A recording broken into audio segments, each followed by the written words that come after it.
to be careful with your circle, but I also want you to be open with your circle. To say, I'm at an intersection in my life, and I need a person at this point in life to help me with this. I didn't need it 5 years ago. I didn't need it 6 months ago. But now I'm at that intersection where I need somebody to meet me there. And what happens is, because we're so closed off and so afraid to be open, oftentimes we miss the intersection that this person could be a true friend in this moment that we didn't need in that season, but we did need in this season.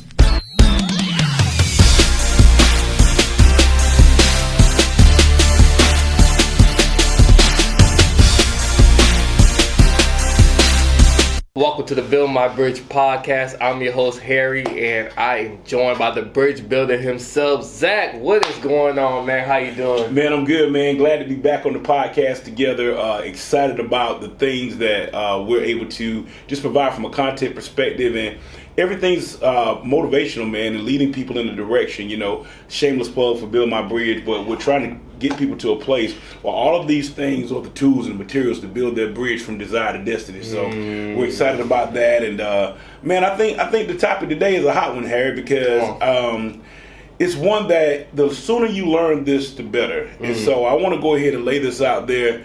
They're not your friends. That's the topic for the day. They're not your friends. And so, you know, I have 3 kids, 23, 19, 15. Sure. And so I'm watching myself through them and being reminded of some of the roadblocks that came through relationship, because what I was trying to express to them is what I had to learn myself, that everybody's not your friend. Yeah. And so, you know, you have classmates, in college you have roommates, you have people who grew up down the street from you in the neighborhood, you have people you rode the bus with, you have people you've known all your life. And what happens is, we have a skewed nature of friendship. And so I want to lay out some things that are critically important when you think about what a true friendship is, because your circle matters. That's good. And if you have the wrong circle around you, if you have the wrong people around you, no matter what you do, they're going to keep pulling you down. Yeah, that's good, man. I always think about this famous quote whenever I hear about friendships and your circle. You know, you show me your friends, I'll show you your future. Woo.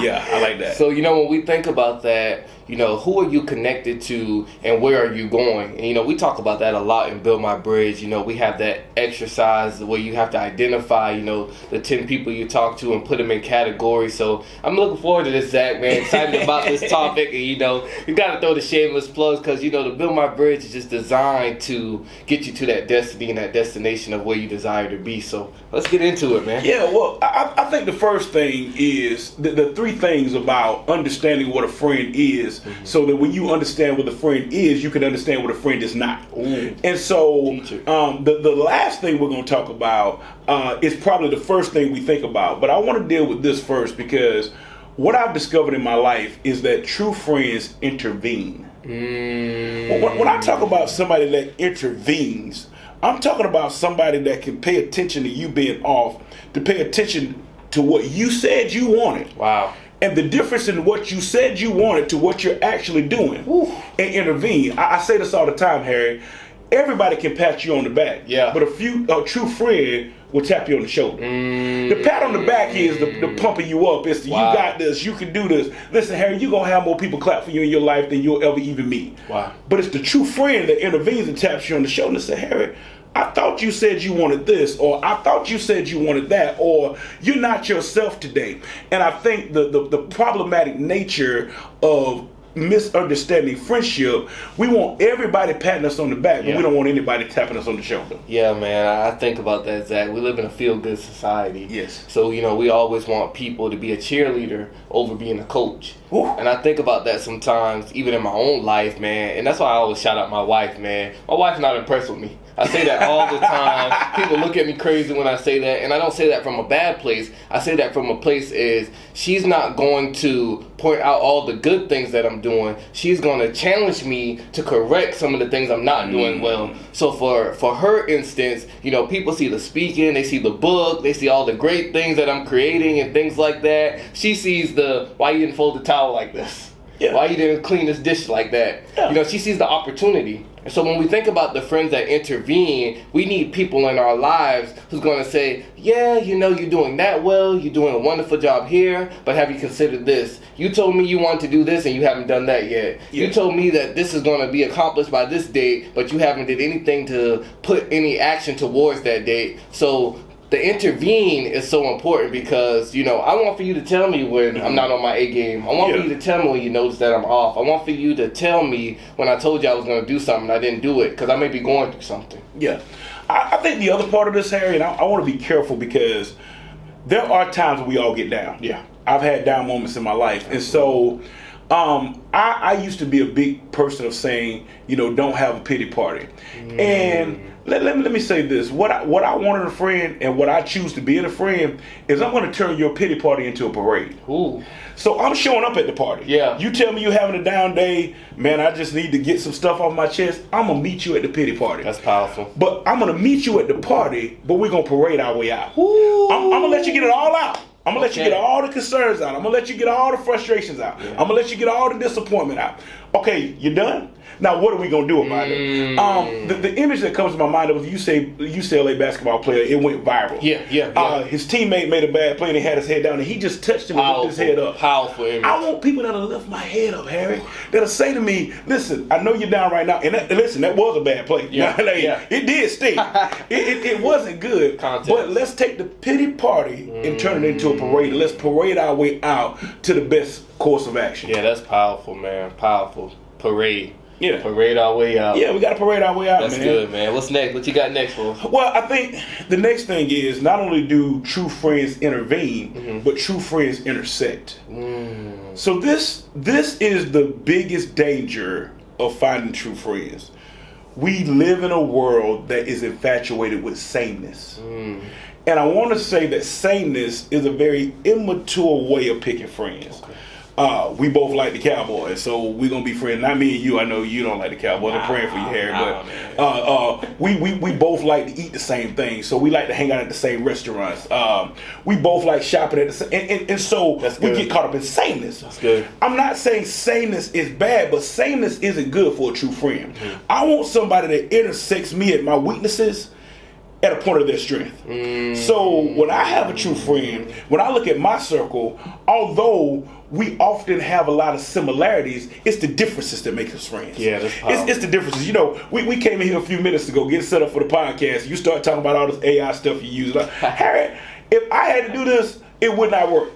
Because it's the intersection for us that makes us work. Yeah. It's not the sameness. I'm glad that we have some of the same views, especially on our faith. I'm glad we have some of the same views on family. I'm glad we have some of the same views. But I want that intersection with a person that says, you have some skills that I don't, and I have some skills that you don't. Yeah. And that's what makes us work. Man, that's powerful, Zach. I'm thinking about one of the greatest intersections I've had within the last 3 years, man. I remember meeting a gentleman who was deep into finances. Okay. He was deep into wealth and banking, and he had all this expertise. I knew nothing about it. He introduced me to a podcast, and it was a Dave Ramsey podcast. And ever since I listened to that podcast, I just started digging deeper and deeper. So to your point of that intersection, when you don't have information and you connect with somebody who has the information, who has the resources, and you take it at face value because you have a relationship with this person, you trust this person, you know the information is coming from a credible source, I do believe that is so powerful in friendship. Because for me, I'm a type of person, I like to lead with my strengths. I like to lead with what I do well. But I know there's opportunities for me to grow in certain areas, and I have to be connected to those people who are more stronger in those areas. Organization is one for me, y'all. Don't get on me too bad about that one in the comments, but that's a big one I'm working on, man. Organization is something that I need, to continue to keep on practicing and being intentional with. Yeah, and get people around you who are organized. And again, it goes back to the intersection. Who can you connect with that is organized so that you can keep being you and they can bring that strength along with them? I think one of the challenges when we talk about this intersection too is I want somebody to intersect me when I'm at an intersection. So I want to talk about this too. Don't let your friend list be closed. That's good. Let me say that again because I need for somebody to really grab that. We often have a closed circle that we think this is going to be the way it is from now until 80. And that is the most unrealistic nature of friendship. Let me just point out some things that could happen. Number one, your friends could die. Number two, your friends could move away. And what happens when people have a distance from you? The other thing is you could change. Yeah. What happens when I change and I need somebody else to intersect me at the point of that change? Yeah. And when we think about the changing nature of life, I want you to be careful with your circle, but I also want you to be open with your circle to say, I'm at an intersection in my life and I need a person at this point in life to help me with this. I didn't need it 5 years ago. I didn't need it 6 months ago. But now I'm at that intersection where I need somebody to meet me there. And what happens is, because we're so closed off and so afraid to be open, oftentimes we miss the intersection that this person could be a true friend in this moment that we didn't need in that season, but we did need in this season. Yeah, that's good, man. You know, I'm thinking about a way that we intersect. And I'm not knocking nobody, man, because I've been guilty of it too, in an unhealthy way. I believe that some of the friendships we intersect with is simply off trauma bonding. Woo. You know, you talked about sameness, and I think about that from even a perspective of an unhealthy lens, that we trauma bond with people. Oh, because your dad was in your life, my dad was in my life, let's connect.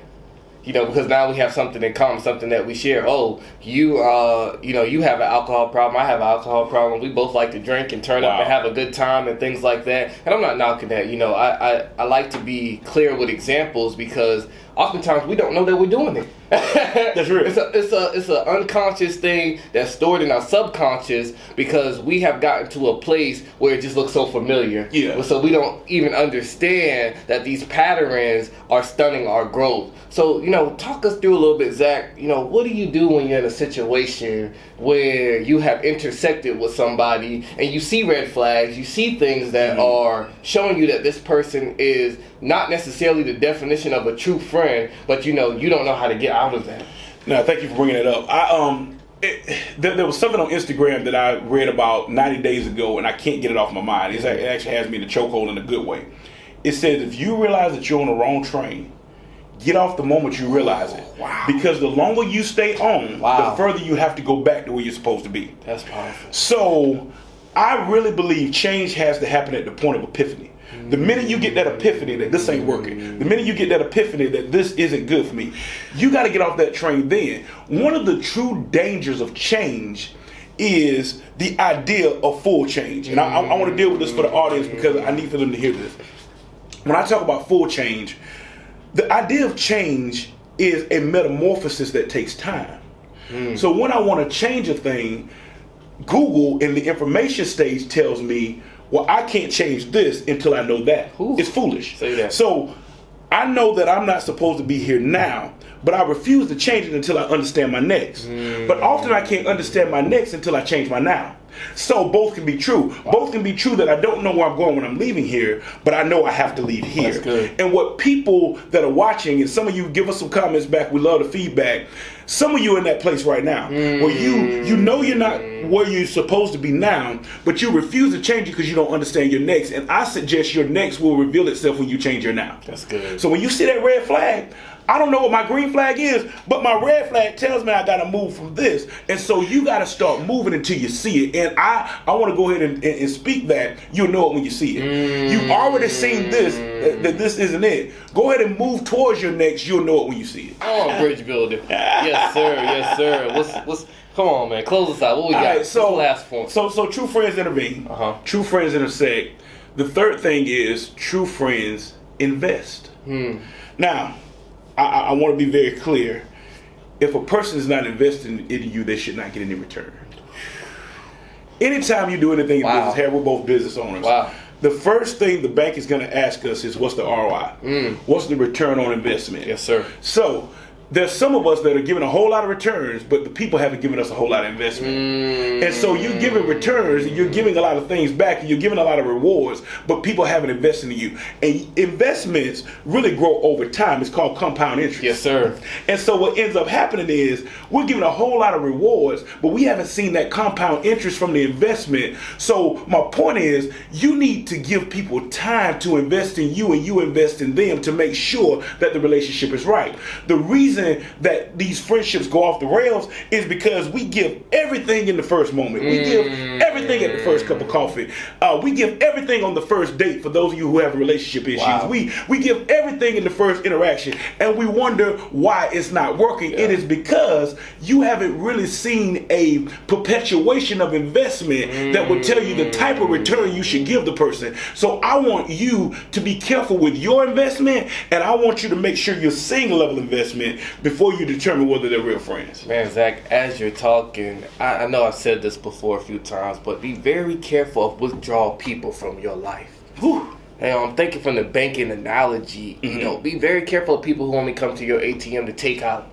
There are people who are, and you know, they are intentional takers. Yes, yes. You know, I'll never forget the analogy I heard in the movie The Forge. It said, do you want to be a fountain or do you want to be a drain? Both of them produce water, but the fountain gives water out while the drain just keeps sucking water in. So be careful of the people who are draining you in your life, because that's a bad investment. You know, I love the stock market. I love the day trading. I love to look at things on the graph and watch how everything is moving. And you know when a company is a bad investment, you'll start to read things. You'll start to look at the PE ratio. You'll start to look at what the company's trajectory is, the history of the company, who's owned the company, who's done what with the company. So you got to think about, going back to that first date point, you got to think about the first conversation. Was it a conversation of intention? Did you lay out where you were looking to go? Did you put a roadmap out? And there are some of you, if you're not careful, you'll get burned before you could even see what it could be. So I've gotten to a place in my life where I've had to learn to not judge people just off the first interaction, that we have to see if there's some consistency there. We have to see if there's something that, you know, a person brings to the table, that we have to see if,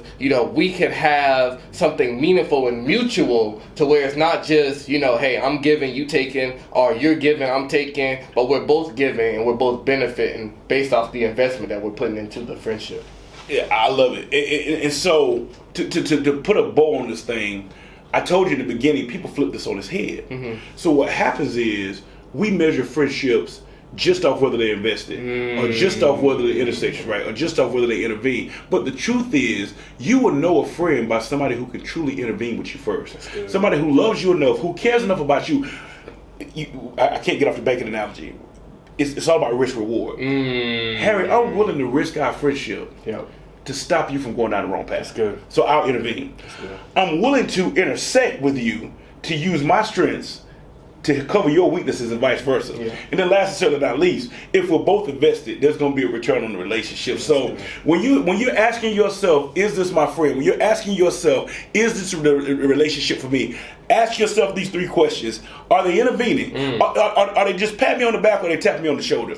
Are they intersecting? Do they bring something to the table that I cannot? Are they making me better? And last and certainly not least, are we both invested in a way that there's going to be a return? Listen, don't miss the next podcast. Keep sharing us. Keep liking us on YouTube. Keep us sending us to subscribers. We need your support. And last and certainly not least, if you want to build your bridge, 28 days to become a better you, to get from desire to destiny, it's going to be links to this podcast as well. We love for you to be a part of that. We'll see you next time. Let's keep winning together.